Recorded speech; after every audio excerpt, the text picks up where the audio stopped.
কতটা অসহায় হলে একজন মানুষ এমন সিদ্ধান্ত নিতে পারে?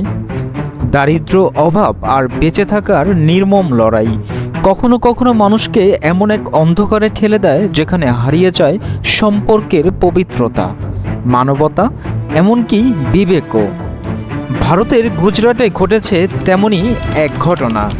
বকেয়া বাসা ভাড়া পরিশোধ করতে না পেরে নিজের স্ত্রী ও অপ্রাপ্তবয়স্ক কন্যাকে বাড়িওয়ালার হাতে তুলে দেওয়ার অভিযোগে এক যুবককে গ্রেফতার করেছে গুজরাট পুলিশ। এই ঘটনায় অভিযুক্ত বাড়িওয়ালাকে আটক করা হয়েছে। ঘটনাটি প্রকাশ্যে আসতেই এলাকা জুড়ে ছড়িয়ে পড়ে তীব্র চাঞ্চল্য ও ক্ষোভ।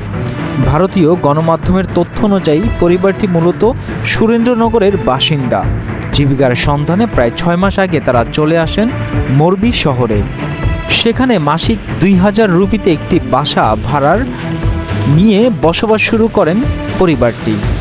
কিন্তু দীর্ঘদিনের আর্থিক সংকটে টানা 4 মাস ভাড়া পরিশোধ করতে পারেননি তারা। অভিযোগ অনুযায়ী বাড়িওয়ালার যখন বকেয়া ভাড়ার জন্য চাপ দিতে থাকেন তখনই ঘটে সেই ভয়াবহ ঘটনা।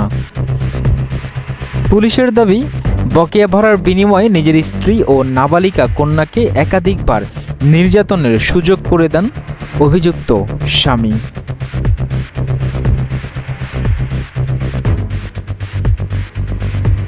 শেষ পর্যন্ত ঘটনাটি জানতে পারেন ভুক্তভোগী নারীর মা।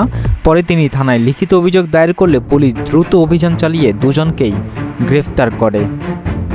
একদিকে দারিদ্র্য, অন্যদিকে মানবতার ভয়াবহ পতন।